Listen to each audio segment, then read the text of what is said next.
وبركاته.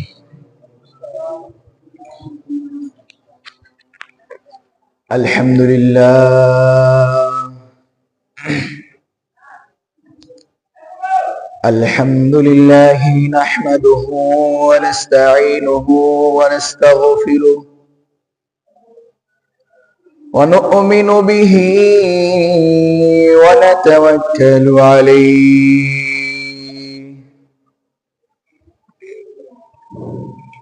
ونعوذ بالله من شرور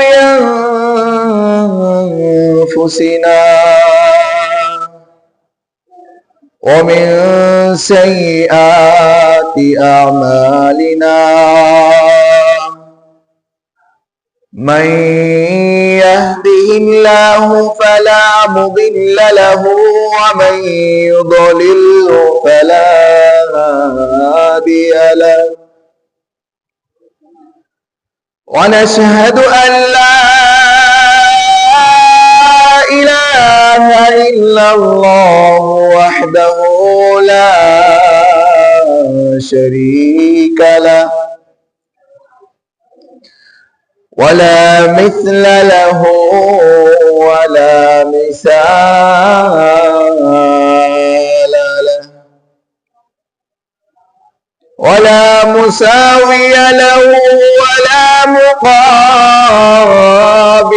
له ولا مقارب له ولا مضارب له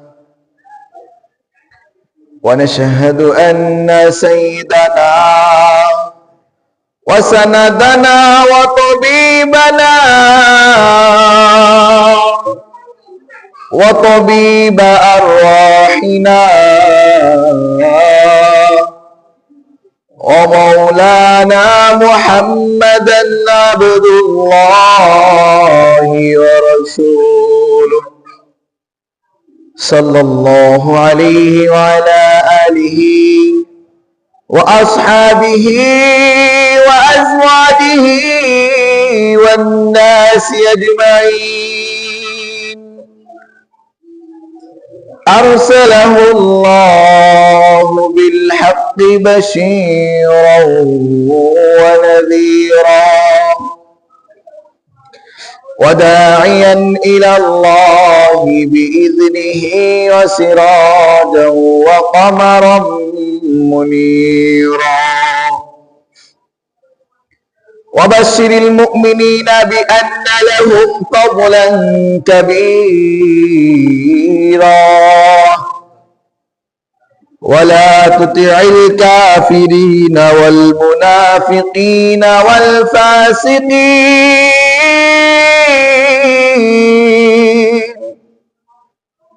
ودع أذاهم وتوكل على الله وكفى بالله وكيلا فأعوذ بالله من الشيطان الرجيم بسم الله الرحمن الرحيم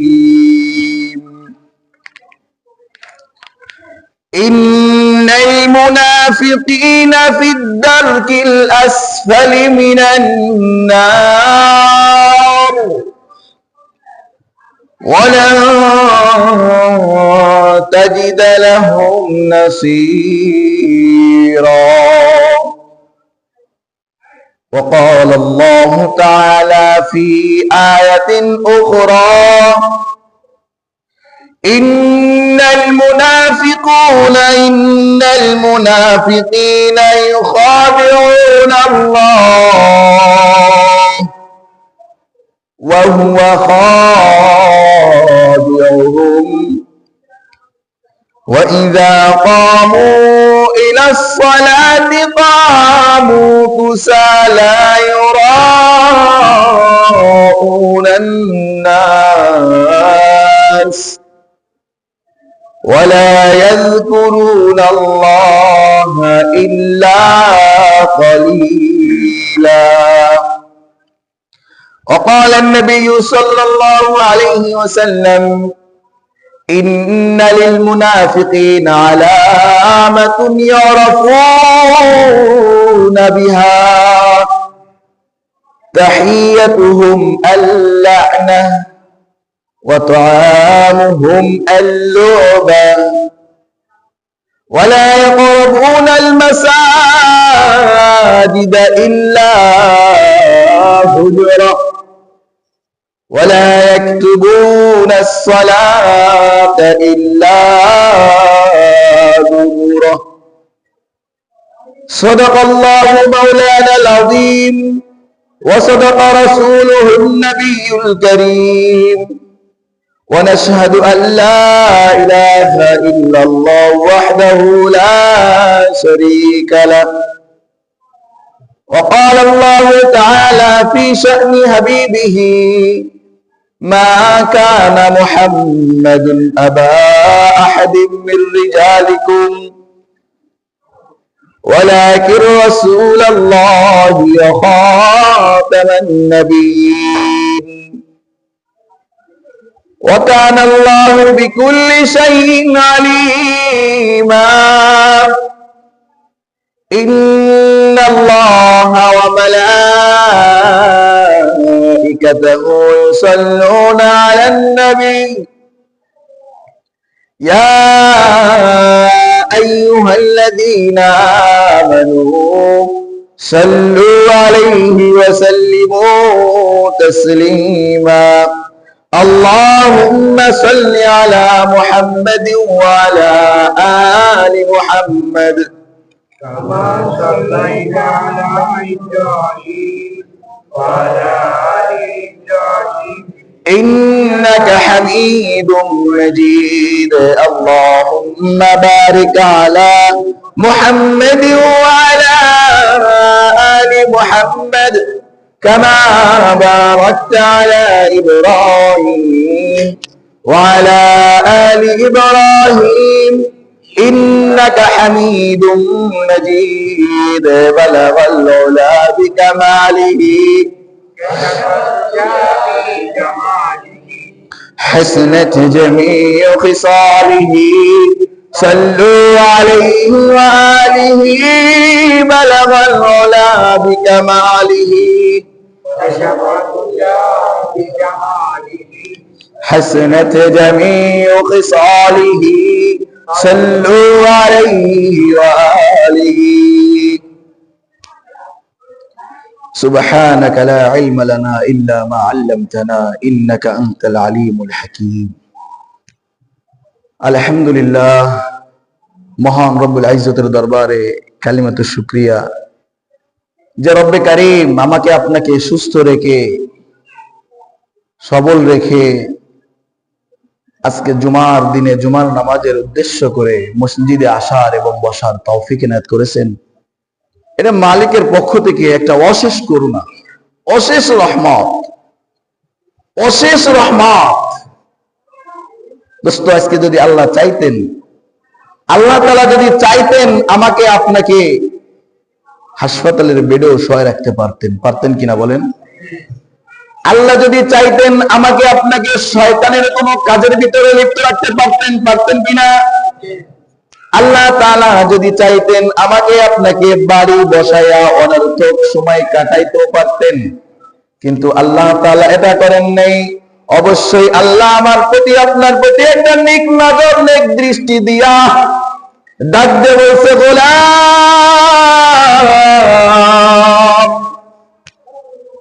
আমি তোকে ভালোবাসি যা যা যা আমার নামের ধ্বনি আমার নামের আওয়াজ তোর কর্ণকহরে পৌঁছাইছে না তুই আর বাড়ি বসে থাকতে পারবি না আমি মালিক এটা তোমার জন্য পছন্দ করি নাই যা যা ছুটে যা আমি মালিকের ঘর মসজিদ ঘরে ছুটে যা সুবহানাল্লাহ আল্লাহ চাইছেন ডাকছেন আল্লাহ আমাকে আপনাকে মহব্বত করছেন ভালোবাসছেন এই জন্য আমাকে আপনাকে এখানে আসার এবং বসার শুধু জুমার নামাজের উদ্দেশ্যে না কুরআন ও হাদিস থেকে কিছু আলোচনা শোনার উদ্দেশ্য করে দীর্ঘ টাইম আগে আসার তৌফিক আল্লাহ দান করেছেন। এজন্য অন্তরের স্থল থেকে মহব্বত নিয়ে, দরদ নিয়ে, আল্লাহ মহান, আল্লাহ এক, আল্লাহ সর্বময় ক্ষমতার মালিক, এটা মনে করে একবার দরদ মাখা কণ্ঠে বলি আলহামদুলিল্লাহ।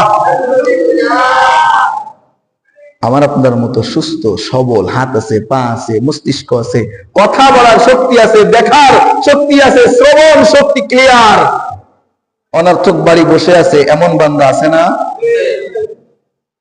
হুদাই সময় নষ্ট করতেছে, নামাজে আসবে না এমন নিয়ত করে বসে আছে এমন মানুষ আছে না? আল্লাহ চাইলে আমাকে আপনাকে ওখানে রাখতে পারতেন, রাখেন নাই, মহব্বত করছেন, মহব্বত করছেন দোস্ত, এই মহব্বত করছে। এখন এই মহব্বতের বিনিময়ে কি? আল্লাহ তো মহব্বত করে এখানে আনলো, আল্লাহর এই যে নিয়ামত আমাকে দান করলো এর শুকরিয়া আছে কিনা বলেন? জুমার নামাজ তো এখনো 45 মিনিট বাকি, এখন কেন আসছি? কোরআন ও হাদিস থেকে কিছু শ্রবণ করার জন্য। হ্যাঁ, এটার শুকরিয়া কেমন? এটার শুকরিয়া আপনি যদি এই নিয়তে এখানে বসেন যে কোরআন ও হাদিস থেকে কথা বলবে হুজুর আমি শুনবো, আমলের নিয়তে। কিসের নিয়তে? আমলের নিয়তে। যদিও সেটা আমার বিরুদ্ধে যায়, যদিও আমার বাবার বিরুদ্ধে যায়, যদিও আমার সমাজের কালচারের বিরুদ্ধে যায়, তবুও আমার মেনে নিতে হবে, কারণ হুকুমটা কার?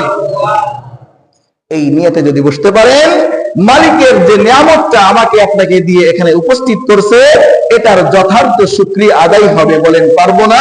ইনশাআল্লাহ। তাহলে আমরা নিয়ত করব কি? যা শুনবো আল্লাহ তুমি আমাকে আমল করার তৌফিক দান করে। আমাদের ধারাবাহিক আলোচনা চলতেছিল, আজকে ইনশাআল্লাহ শেষ করে দিব সংক্ষেপে। জাহান্নামের স্তর সম্পর্কে, সর্বনিম্ন স্তরে যে লেভেলটা, সর্বোচ্চ শাস্তির যে লেভেলটা, এটা জাহান্নামের সর্বনিম্ন স্তর, সব থেকে নিচের স্তর। এই স্তরে কারা থাকবে বলেছিলাম গত সপ্তাহে? কারা থাকবে বলেন দি? মুনাফিকেরা। কারা? মুনাফিকেরা। মুনাফিক কারা একটুখানি আলামতের আলোচনা করেছিলাম। আজকে 3টা জিনিস শিখবো। কয়টা? হ্যাঁ, যদি ভালো করে কথা বলেন, দিলের কান দিয়ে শোনেন, চোখ দিয়ে দেখেন, অন্তর দিয়ে বুঝেন, ইনশাআল্লাহ আল্লাহ চাহে তো এইগুলো আমার আপনার জীবনে প্রতিফলন ঘটায়া নিফাকি আলামত থেকে, মুনাফিকি থেকে আমাকে আপনাকে বাঁচায়া জান্নাতে দিতে পারেন। বলেন পারেন কিনা? এই জন্য দিলের কান দিয়ে শুনবো, অন্তর দিয়ে বুঝবো, মানার নিয়তে শুনবো ইনশাআল্লাহ।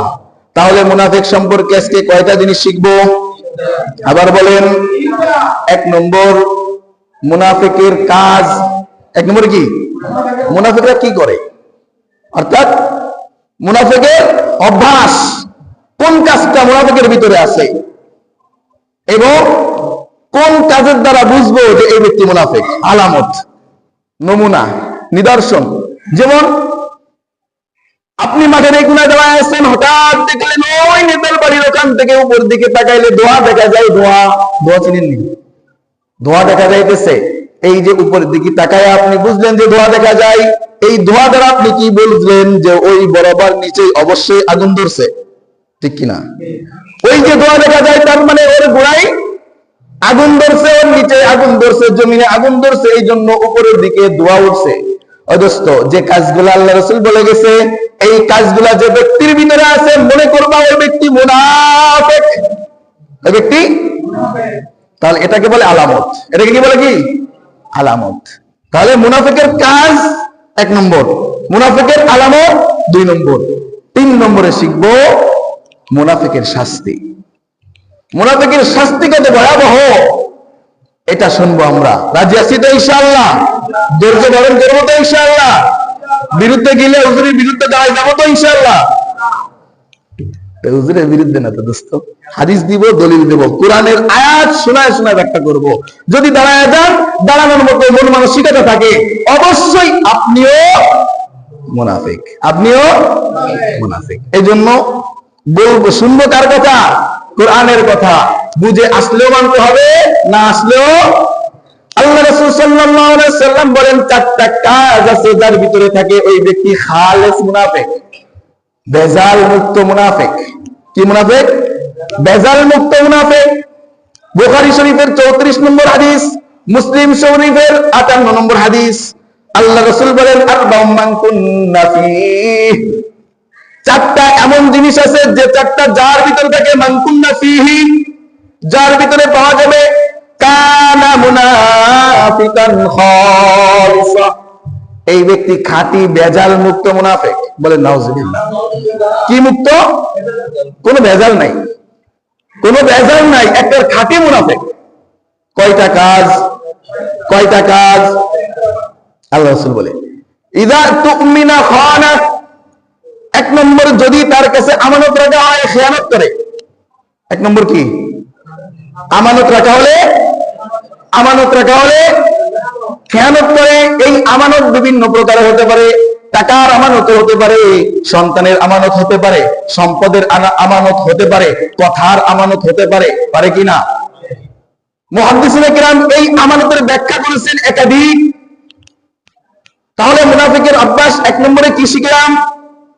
ইযা তুমিনা খানা, যখন তার কাছে কোনো বিষয় আমানত রাখা হয় তার থেকে খেয়ানত প্রকাশ পায়। এটা আমানত মুনাফিকের কাজ, এক নম্বর। দুই নম্বর, ওয়াইদা হাদ্দাসা কাযাবা, যখন কথা বলে মিথ্যা বলে। দুই নম্বর কি? দুই নম্বর কি? যখন কথা বলে মিথ্যা বলে। এক নম্বরে আমানত রাখলে খেয়ানত করে, দুই নম্বরে কথা বললে সত্যের সাথে মিথ্যাকে মিশ্রণ করে মানুষকে বোঝায়া দেয়। তিন নম্বর আল্লাহ রাসূল বলেন, ওয়াইদা কাসামা ফাজারা, যখন কোন মানুষের সাথে বাগবান্দি লিপ্ত হয় তখন অকথ্য ভাষায় গালিগালাজ করে, ওই ব্যক্তিকে দুর্বলতার কথা বলে ছোট করার চেষ্টা করে। মানুষের মধ্যে, মানুষের ভিতরে তর্ক বাঁধে না সামান্য কোনো বিষয় নিয়ে, বা কোনো বড় কোনো বিষয় নিয়ে, দুইজনের ভিতরে, ভাই ভাইয়ের ভিতরে, পাড়া প্রতিবেশীর ভিতরে একটু কথা কাটাকাটি হইতেই পারে। যখন দেখবেন কথা কাটাকাটি হইছে, কোনো বিষয় না বুঝেই সে কি করতেছে, অকথ্য ভাষায় গালিগালাজ করতেছে, কটু কথা বলতেছে, বা অন্যকে ছোট করার জন্য তার দুর্বলতাগুলা মানুষের সামনে প্রকাশ করে তাকে হীন করার চেষ্টা করতেছে, নিঃসন্দেহে মনে করবেন এই ব্যক্তি মুনাফিক। তিন নম্বর, ওয়াইদা ওয়াদা গাদারা, যদি কারোর সাথে ওয়াদাবদ্ধ হয় গাদ্দারি করে। আমার কাছে 5,000 টাকা রাখো, আমি তোমাকে অমুক সময় দিয়ে দিব, বা তোমাকে বিশ্বাস করে কেউ তার সন্তানটাকে তোমার কাছে দিয়ে গেছে দোস্ত, বা ভাই, আমার বড় ভাই তোমার কাছে দিয়ে গেলাম, আমি তো অসুস্থ, হয়তো বা মরে যাব, আমি মরে যাওয়ার পর আমার সম্পত্তি গুলা সে তো ছোট বুঝে না, তুমি বড় হওয়ার পর, বালেগ হওয়ার পর, নাগরিক সার্টিফিকেট পাওয়ার পর তুমি আমার সম্পত্তি গুলা আমার ছেলেকে বোঝা দিও। ভাইয়ের হাত ধরে কথা দিলাম, আচ্ছা ভাই আপনি চিন্তা করেন না, নো টেনশন, আপনি টেনশন করেন না, আপনার সব হক আপনার সন্তানকে বুঝাই দিব। ওয়াদা করছে, কি করছে? খানা ওয়াইদা ওয়াদা গাদারা, কিন্তু সময় মতো গাদ্দারি করছে, বুঝায়া দেয় নাই। তাহলে কয়টা আলামত পাইলাম? মুনাফিকের আলামত কয়টা পাইলাম? যখন আমানত রাখা হয় খেয়ানত করে, কথা বললে মিথ্যা বলে, তর্ক বাগদণ্ডে লিপ্ত হইলে গালিগালাজ করে, কারোর সাথে ওয়াদাবদ্ধ হইলে গাদ্দারি করে। এই চারটা হচ্ছে মুনাফিকের কাজ, যার ভিতরে পাওয়া যাবে আরবাউম মান কুন্না ফীহি কানা মুনাফিকান খালিসা। এই চারটা কাজ যার ভিতরে পাওয়া যাবে, নির্ভেজাল ভেজাল মুক্ত মুনাফিক। কে বলছেন? কে বলছেন? আল্লাহ রাসূল সাল্লাল্লাহু আলাইহি ওয়াসাল্লাম। এবার আসেন আরেকটা হাদিস শুনবো। মুসনাদ আহমদ রহমতুল্লাহ আলাইহি তার মুসনাদের ভিতরে উল্লেখ করছেন, মুনাফিক চিনবা কি করে? এই চিনার জন্য আলামত আছে চারটা। কয়টা? কয়টা? হ্যাঁ, চারটা শিখলাম। মুনাফিকের অভ্যাস, মুনাফিকদের কাজ, মুনাফিকরা এই কাজগুলা করে। এরপরে মুনাফিক যে ব্যক্তি, চারটা কাজটা একসাথে তুমি পাইবা না, পাইবা, কিন্তু মুনাফিক চিনবা কি করে? রাসূল সাল্লাল্লাহু আলাইহি ওয়াসাল্লাম বলেন, ইন্নালিল মুনাফিকিনা আলামাতুন, মুনাফিকের জন্য কিছু আলামত আছে, নিদর্শন আছে, ইউরাফুনা বিহা, যার মাধ্যম দিয়ে বোঝা যায় এই ব্যক্তির ভিতরে নেফাকি আছে, এই ব্যক্তি মুনাফিক। এক নম্বরে তাহিয়াতুহুম আল্লানা, তাদের অভ্যর্থনা, তাদের সূচনা হয় মানুষকে ছোট করার মাধ্যমে। দেখবেন অনেক সময় আপনি দুর্বল বা আপনি একটু অসচ্ছল বা আপনি একটু বিপদে আছেন, আপনার সঙ্গে কারো দেখা হয়েছে, সে আপনার ওই দুর্বলতা প্রকাশ করেই আপনার সাথে কথা শুরু করবে।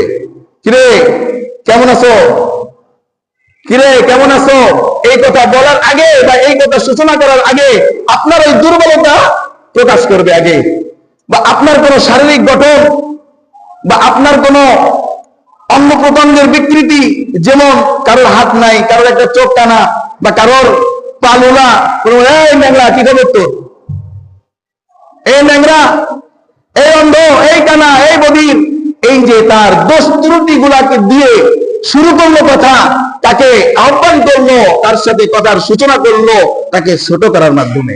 আল্লাহ রাসূল বলেন আলামাতুন ইয়ারাফুনা বিহা, এটা হচ্ছে মুনাফিকের আলামত, যে অন্যের সাথে কথাবার্তা শুরু করে আল্লাহ না, তারে ছোট করার মাধ্যমে।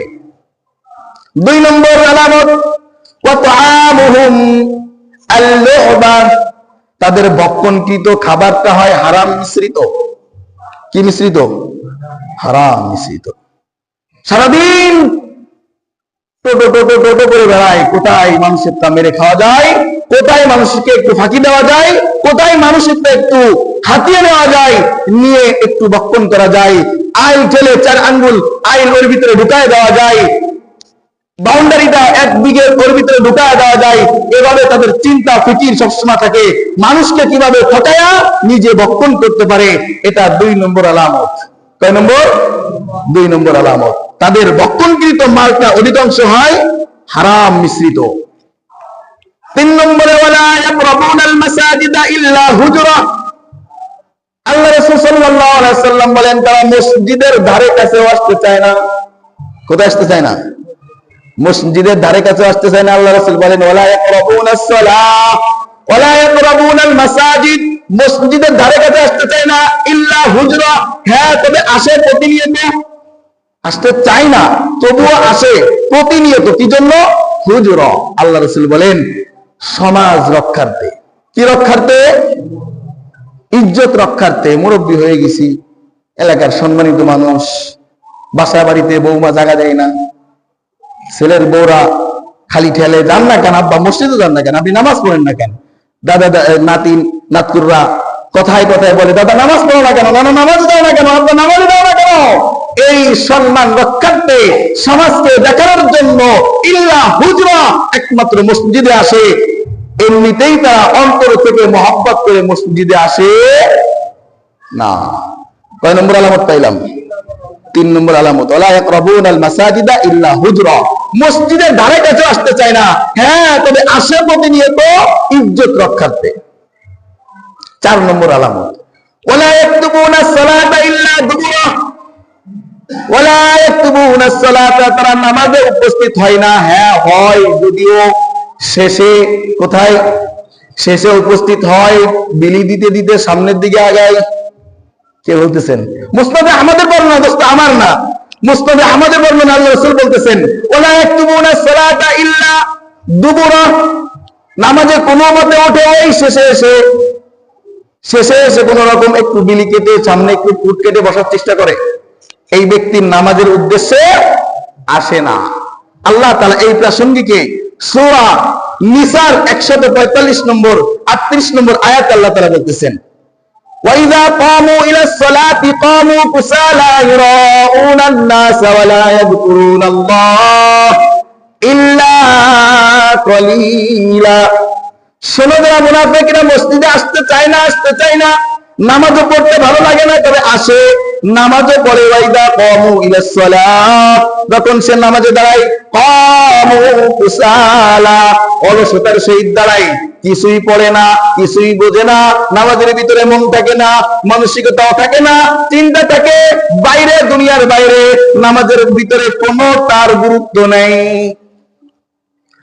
ইউরাউনান নাস, তারা এই জন্যই নামাজে আসে, নামাজ পড়ে মানুষকে দেখানোর জন্য। ইউরাউনান নাস, মানুষকে দেখানোর জন্য। ওয়ালা ইয়াযকুরুনাল্লাহা ইল্লা কালিলা, তারা কিছু সংখ্যক ব্যতীত আল্লাহকে কেউই স্মরণ করে না, ভয় করে না। মুনাফিকরা আল্লাহর ভয় করে? মুনাফিকরা আল্লাহর ভয় করে? যদি ভয় করতো তাহলে মুনাফিক করতো না। এই চারটা আলামত মুনাফিক চেনার, চারটা আলামত। তাহলে মুনাফিকের অভ্যাস কয়টা? মুনাফিকের চিনার আলামত কয়টা? চারটা।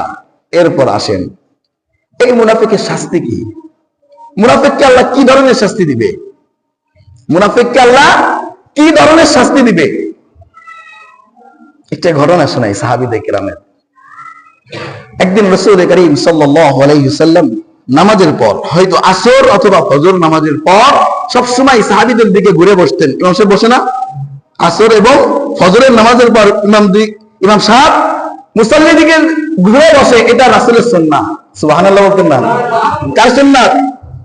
রাসূলের সুন্নাত। নামাজ শেষ করে সালাম ফিরায়া সাহাবায়ে কেরামের দিকে ঘুরে বসতেন। অনেক হাদিসের ভিতরে আসছে ফজরের নামাজের পর সাহাবায়ে কেরামের দিকে ঘুরে বসে জিজ্ঞেস করতেন, মা রাআইতা ফিল মানাম ওমা রাআইতা, কে কে আজকে রাতে স্বপ্ন দেখছো? কি কি দেখছো বলো, আমি ব্যাখ্যা করব। সুবহানাল্লাহ। কি কি স্বপ্ন দেখছো, কে কে স্বপ্ন দেখছো বলো, আমি ব্যাখ্যা করে দিই।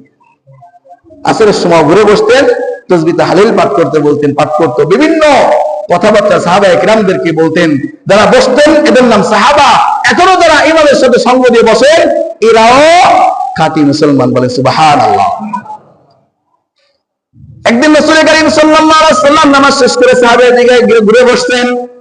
একজন ব্যক্তি উঠে বলেন, ইয়া রাসূলুল্লাহ, ইয়া হাবিবাল্লাহ, ইয়া রাসূলুল্লাহ,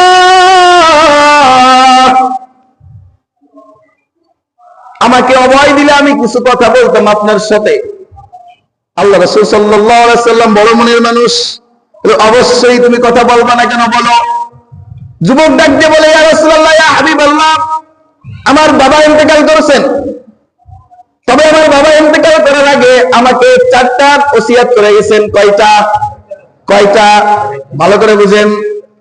আমাকে চারটা ওসিয়াত করে গেছে, যে ওসিয়াতগুলো আপনার উপরে আপনার কাছে পৌঁছায় দিতে বলছে। ইয়া রাসূলুল্লাহ, ইয়া হাবিবাল্লাহ, আপনি অভয় দিলে আমি ওসিয়াতগুলো পেশ করতাম। আল্লাহ রাসূল সাল্লাল্লাহু আলাইহি ওয়াসাল্লাম বলেন, অবশ্যই বলো, কি বলছে? বলে, আমার আব্বা মরে যাওয়ার আগে বলছে, আমি যখন মারা যাব আমাকে গোসল দেবে তোমার নবী, আমার নবী হযরত মুহাম্মদ মুস্তাফা সাল্লাল্লাহু আলাইহি ওয়াসাল্লাম। এক নম্বর শর্ত, এক নম্বর ওসিয়াত, তুমি তোমার রাসূলকে বলবা আমি মরে যাওয়ার পর আমাকে গোসল দিবে কে? বলেন না, কে দিবে? দুই নম্বর ওসিয়াত, আমাকে গোসল দেওয়ার পর কাফন পরানোর আগে। দোস্ত ভালো করে বুঝেন, আমার আপনার সাথে এমন ঘটনা ঘটতে পারে। আমাকে কাফনের আগে, গোসলের পরে রাসূল নিজের মুখে থুতু নিয়ে আমার মুখমণ্ডলে এবং শরীরে লেপে দিবে। বলেন না সুবহানাল্লাহ। কেন বলছেন এই কথা জানেন? কেন বলছেন জানেন? এর ভিতরে কত গভীরতা আছে, এর ভিতরে কত ব্যাখ্যা লুকায় আছে জানেন? সন্তানদের ডাক দিয়ে বলে, সন্তান, আমি মরে গেলে আমাকে গোসল দেবে তোর নবী, আমার নবী হযরত মুহাম্মদ মুস্তাফা সাল্লাল্লাহু আলাইহি ওয়াসাল্লাম। দুই নম্বর কাজ করবে, রাসূলের মুখের থুতু নিয়ে আমার মুখমণ্ডলে এবং শরীরে লেপে দিবে। তিন নম্বর কাজটা, রাসূল তার নিজের পোশাক খুলে একটা জামা আমার জন্য কাফন হিসেবে পরায় দিবে। সুবহানাল্লাহ। কার জামা? রাসূলের জামা যেখানে লাগবে দোস্ত জাহান্নামের আগুন লাগতো, রাসূলের মুখের থুতু যেখানে লাগবে সেখানেও জাহান্নামের আগুন হারাম। আহা, এই সুন্নাহর কত দাম জানেন? ফাঁকে একটা কথা বলি, মুসা আলাইহিস সালাতু ওয়াস সালাম যখন ফিরাউনের দাবল খেয়ে ফিরাউনের শত্রুর কবলে পড়ে যখন দৌড়ায় নীল নদের পাড়ে আসছে, নীল নদের পাড়ে আসে আল্লাহর কাছে দোয়া করতে চাই, আল্লাহ সামনে তো নীল নদ, আর তো রক্ষা নাই, এই নীল নদ পার হবো কিভাবে? অসম্ভব। আল্লাহ তাআলা বললেন, না তাখাফ ওয়ালা তাহজান, মুসা, মুসা তুই আমার গোলাম, তুই কোনো টেনশন করিস না, কারণ বান্দার চেষ্টা শেষ আল্লাহর রহমত। বলেন না কেন? বান্দার চেষ্টা শেষ আল্লাহর রহমত। মুসা তুমি চেষ্টা করেছো, সামনে নীল নদ বেঁধে গেছে, তোমার চেষ্টার আর জায়গা নেই, এখন আমি আল্লাহর কুদরত দেখবা। বলেন সুবহানাল্লাহ। আমি আল্লাহর কুদরত দেখবা, দাও দাও দাও, তোমার হাতের লাঠিটা দিয়ে সমুদ্রের ভিতরে বাড়ি দাও। মুসা আলাইহিস সালাম সমুদ্রের ভিতরে বাড়ি দিতে দেরি, একাধিক রাস্তা হইতে দেরি হয় নাই। সুবহানাল্লাহ। এই রাস্তা দিয়ে যখন মুসা আলাইহিস সালাম তার বাহিনী নিয়ে ওপারে পার হয়ে গেছে, যাওয়ার পর ফেরাউন আসছে। ওইদিকে আমার উদ্দেশ্য না। যখন মুসা তার বাহিনী নিয়ে ওপারে চলে গেছে, যাওয়ার পর মুসার বাহিনীর ভিতরে একটা ব্যক্তির নাম ছিল মুসা, একটা ব্যক্তির নামও ছিল মুসা। যখন ওই পারে গেছে, মুসা আলাইহিস সালাম আল্লাহকে ডাক দিয়ে বলছে, আল্লাহ, বিপদের হাত থেকে বাঁচাইলা, আর একটা বিপদ সাথে দিয়ে দিলা। বিপদের হাত থেকে বাঁচাইলা, আরেকটা বিপদ আমার সাথে তো দিয়ে দিলা।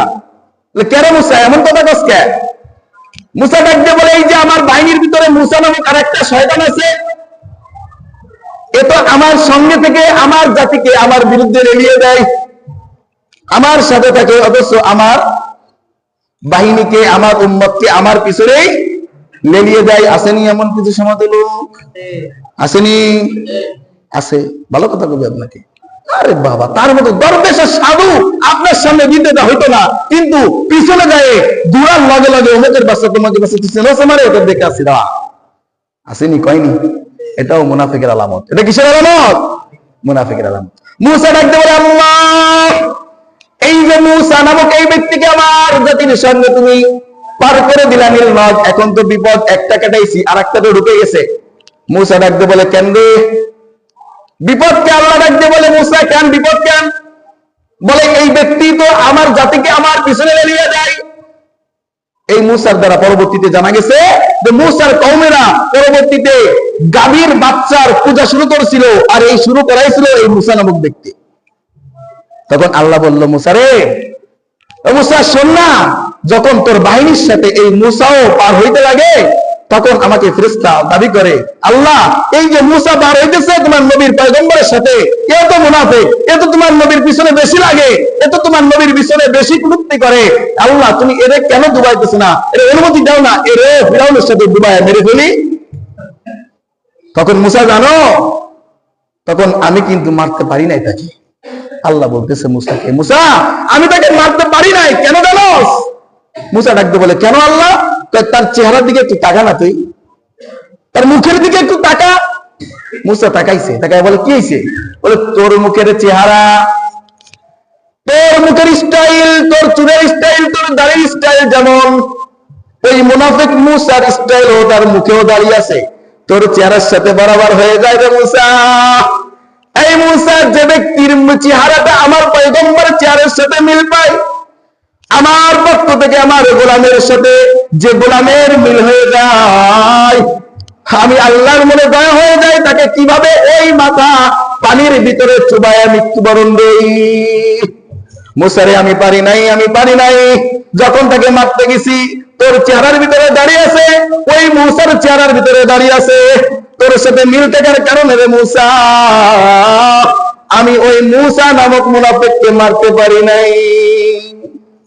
সুবহানাল্লাহ। আহা, একটা সুন্নাতের দাম, একটা সুন্নাতের দাম।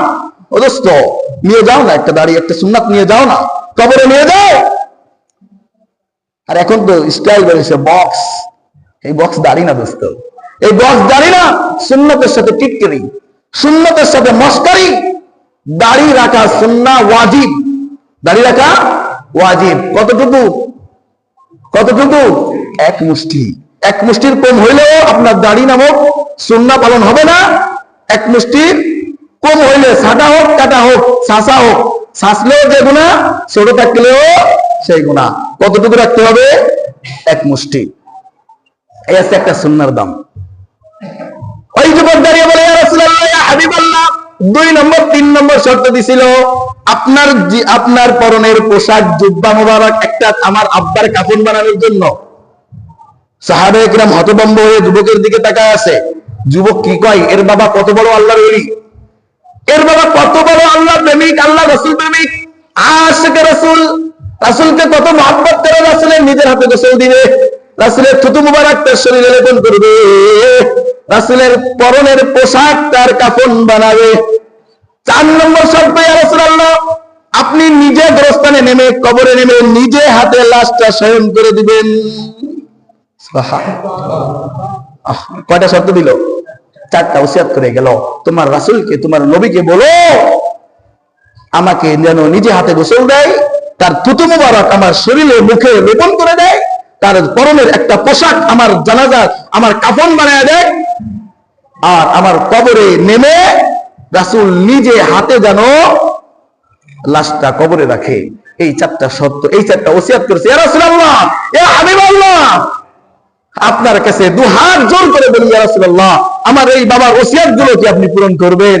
যখন এই অনুনয় বিনয় করে বাবার জন্য 2 চোখের পানি ছেড়ে দিয়েছে, দোস্ত ওমরে ফারুকের মতো সাহাবী, আবু বকরের মতো সাহাবী, উসমানের মতো সাহাবী তাকায় আছে, শুনে চোখে পানি চলে আসছে। না জানি তোর আব্বা কত বড় আল্লাহর ওলি। এ যুবক, বল না তোর বাবার নাম কি? এ যুবক, বল না তোর আব্বার নাম কি? বাবা, তোমার বাবা এত সুন্দর সুন্দর 4টা ওসিয়াত করে গেছে, আল্লাহ রাসূল রাজি হয়ে গেছেন, অবশ্যই তোমার বাবার জন্য এই শেষ ওসিয়াত গুলো আমি রাসূল পূর্ণ করব। বলে সুবহানাল্লাহ। যখন যুবক ডাক দিয়ে বলে আমার আব্বা, আমার আব্বা ওই ব্যক্তি সবাই চেনেন আপনারা, আবু বকর তুমিও চিনো, ওমর তুমিও চিনো, উসমান, সমস্ত সাহাবী তোমরা সবাই চেনো। আমার আব্বা হচ্ছে আব্দুল্লাহ ইবনে উবাই ইবনে সুলুল। কে? মুনাফিক সর্দার। কে? মুনাফিক সর্দার। যখন এই কথা বলছে, ওমরের মতো সাহাবী তরবারি নিয়ে দাঁড়ায় গেছে। এই যুবক, ভয়, একটা কথা বলবি না। সারা জীবন জ্বালায় খাইছে, সারা জীবন জ্বালায় খাইছে। দোস্ত, জানাজাকে সামনে নিয়ে দোয়া চাইবা, কেমন ছিল লোক, কেমন ছিল লোক, কেমন ছিল লোক? নো, এই কমান্ড এলাও না, আল্লাহ তাআলার কাছে গ্রহণযোগ্য না। আরে দোয়া তো মনের থেকে আসে দোস্ত, দোয়া তো মন থেকে আসবে। আপনি মরে গেলে একটা স্বস্তির নিঃশ্বাস ত্যাগ করবে জাতি, আহা আল্লাহ মুক্তি দান করছে। হ্যাঁ, আপনার জন্য নাজাত, দোয়া, জানাজাত কোনটাই কাজে লাগবে না। দোয়াটা মন থেকে আসতে হবে। আপনার মৃত্যুর কথা শুনে অটোমেটিকলি চোখের কোনায় পানি জমে যাবে। হাই, একটা মানুষ বিদায় নিল যার কাছে দেয় দরিদ্ররা আশ্রয় পেত, অসহায়রা সহায় পেত, যার দিকে তাকাইলে নির্ভরসা মানুষগুলা ভরসার প্রতিচ্ছবি খুঁজে পেত। সাবধান, সাবধান দোস্ত, জানাজাকে সামনে নিয়ে যেন মানুষের মন থেকে তোমার জন্য দোয়া আসে। আল্লাহু আকবার। আল্লাহ আমাদেরকে সঠিক বুঝদান করুক, সবাই বলি আমিন। ওমর দাঁড়ায় বলে, যুবক তুই বল, কথা বলবি না? সারা জীবন জ্বালাই খাইছে, রাসূলের বিরুদ্ধে চক্রান্ত করছে, সবসময় রাসূলের পিছনে লেগে আছে, আমরা মুসলমানের পিছনে লেগে আছে, কখনোই আমাদেরকে শান্তিতে থাকতে দেয় নাই। এমন ব্যক্তির জন্য আল্লাহ রাসূল কখনোই এই ওসিয়ত গুলো পূর্ণ করতো না। কে বলে? কে বলে? কে বলে? ওমর বলে। ওমরের কথা শুনে আল্লাহ রাসূল বলেন, না ওমর তুমি বসো, চুপ করো, কারণ রাসূল তো রাহমাতুল লিল আলামিন। আরে প্রতিটা মাখলুকের জন্য রহমত কে? রাসূলুল্লাহ সাল্লাল্লাহু আলাইহি ওয়াসাল্লাম। আল্লাহ রাসূলের অন্তরে তো দয়া জমা হয়ে গেছে। আল্লাহ রাসূল বলেন, চলো যুবক, চলো তোমার বাবার জানাজা পড়াবো। ওমর পিছন দিয়ে বলেন, না ইয়া রাসূলুল্লাহ আপনি যাইতে পারবেন না। কে বলে? হাদিসের ভিতরে আসছে, ওমর জামাতে ধরছে আল্লাহ রাসূলের, না ইয়া রাসূলুল্লাহ আপনি এই মুনাফিকের জানাজা পড়াইতে পারবেন না, এই মুনাফিককে গোসল দিতে পারবেন না, এই মুনাফিকের শরীরে আপনার পবিত্র জুব্বা মোবারক ঢুকাইতে পারবেন না। ইয়া রাসূলুল্লাহ, আল্লাহ তাআলার এই ওমরের কথাটা বড় ভালো লেগে গেছে। সুবহানাল্লাহ, ওমরের কথাটা আল্লাহর বড় ভালো লেগে গেছে। আল্লাহ সঙ্গে সঙ্গে আয়াত নাযিল করে দিয়েছে, সূরা মুনাফিকের 6 নম্বর আয়াত, সাওয়াউন আলাইহিম আনজারতাহুম সাওয়াউন আলাইহিম ইস্তাগফারতা লাহুম আও লাম তাস্তাগফির লাহুম লা ইয়াগফিরাল্লাহু লাহুম আল্লাহু লা ইয়াহদিল কওমাজ জালিমিন। এ নবী শোনো, তুমি যতই জানাজা পড়াও না কেন, যতই তোমার জুব্বা মুনাফিকের শরীরে ঢুকায় দাও না কেন, যতই তোমার থুতু মুবারক এর চেহারার ভিতরে লেপন করে দাও না কেন, যতই তুমি কবরে নেমে নিজে হাতে মুনাফিকের লাশ কবরে রাখো না কেন, লা ইয়াগফিরাল্লাহু লাহুম, আমি আল্লাহ এদেরকে মাফ করব না। নাউজুবিল্লাহ বলতেন না? কে বললেন? কে বললেন?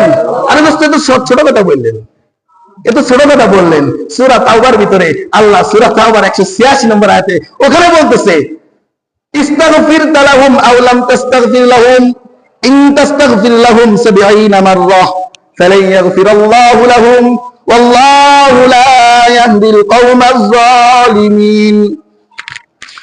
আল্লাহ সূরা তাওবার 146 নম্বর আয়াতে বলতেছে ইস্তাগফির লাহুম। এ নবী, যখন এই আয়াত নাযিল হয়েছে, ইয়া রাসূলুল্লাহ, ইয়া হাবিবাল্লাহ, আপনি যাইতে পারবেন না, ওমর টেনে ধরছে। আল্লাহ রাসূল তবু ওমরের হাত থেকে জামাকে ছিছড়ায়া নিয়ে যাইতেছে, সামনের দিকে আগাইতেছে, জানাজা দিকে রওনা হইতেছে। তখন আল্লাহ তাআলা আয়াত নাযিল করেছে সাওয়াউন আলাইহিম ইস্তাগফারতা লাহুম আম লাম তাস্তাগফির লাহুম। আপনি এই মুনাফিকের জন্য তওবা করেন আর না করেন বরাবর, তওবা করেন আর না করেন সাওয়াউন, বরাবর, নট এলাও। আপনার ইস্তেগফার গ্রহণযোগ্য না মালিকের কাছে, কারণ এই ব্যক্তি কে? মুনাফিক। আল্লাহ রাসূল তবু আগিতেছে, সামনের দিকে যাইতেছে, ওহী নাযিল হয়ে গেছে। তবু আল্লাহ রাসূলের ভিতরে একটা ব্যথা, আমার উম্মত যদি আল্লাহ একটু মাফ করে। এই কথা, এই আয়াত নাযিল হওয়ার পরে আল্লাহ রাসূল বললেন, আমি একবার তওবা করলে যদি আল্লাহ গ্রহণ না করে, আমি বারংবার তওবা করতে থাকবো। কি করবে? বারংবার উবাই ইবনে আব্দুল্লাহ ইবনে উবাই ইবনে সুলুলের জন্য তওবা করতে থাকবে। আল্লাহ তাআলা আবার তাওবার 146 নম্বর আয়াত আবার নাযিল করে দিলেন। তাওবার 80 নম্বর আয়াত দেখেন, বলতেছে ইস্তাগফির লাহুম আম লাম তাস্তাগফির লাহুম। ইস্তাগফির লাহুম, আপনি তার জন্য কি করবেন? তওবা করবেন। আও লা তাস্তাগফির লাহুম, অথবা করবেন না। ইন তাস্তাগফির লাহুম 70 মাররা, আপনি যদি তওবা করতে করতে 70 বারও তওবা করেন, কয়বার? 70 বারও যদি তওবা করেন, আল্লাহ বলতেছে ফালাই ইয়াগফিরাল্লাহু লাহুম, আল্লাহ মাফ করতেন না। আল্লাহ মাফ করতেন না দোস্ত, আল্লাহ মাফ করতেন না।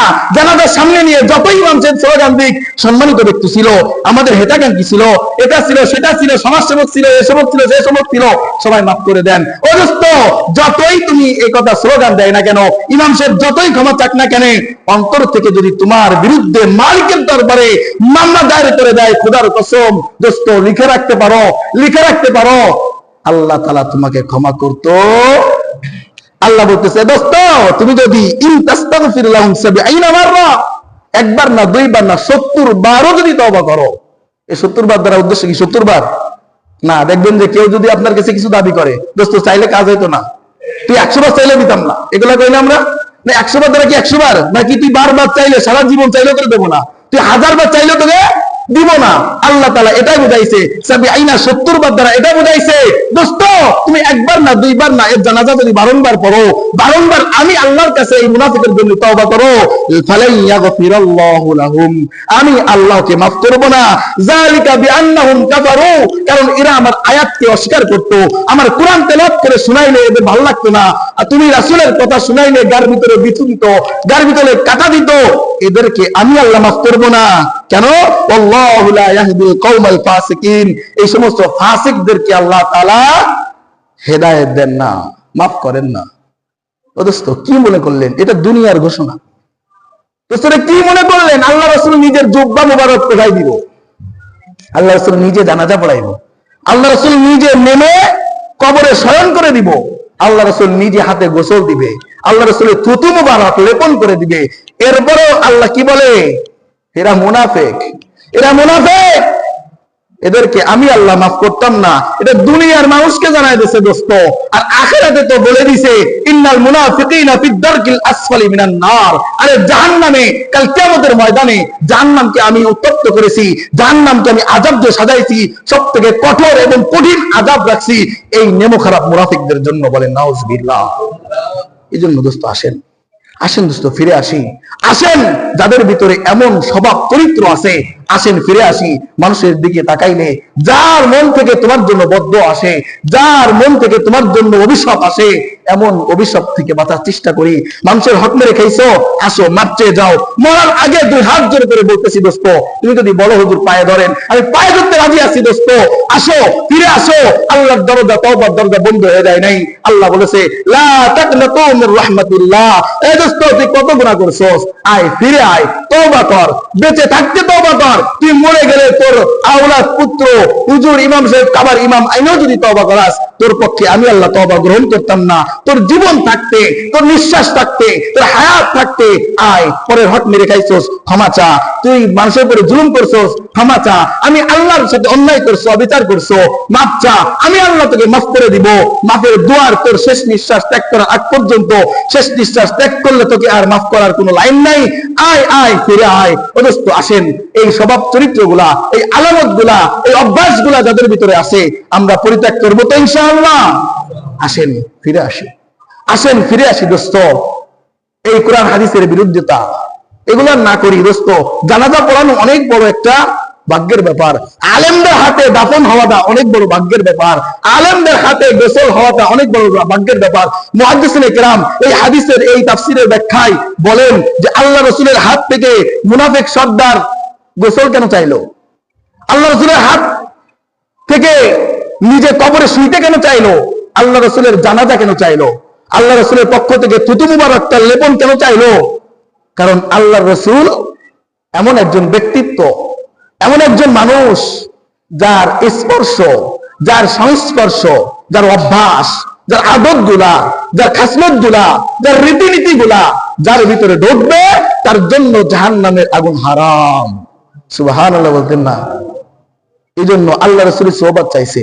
তা আপনার কপালে এখন তো আল্লাহ রাসূল নাই, আমার কপালে তো আল্লাহ রাসূল নাই। আমার জানাজাটা যদি আলেম মসজিদের ইমাম ভালোবেসে গোসল দেয়, মন থেকে দোয়া করে, ও দোস্ত আপনি মরে গেলে ইমাম সাহেবের চোখে যদি পানি আসে, এটা আল্লাহ তাআলার দরবারে একটা দলিল, আল্লাহ তাআলার দরবারে বড় একটা আপনার জন্য সঞ্চয়।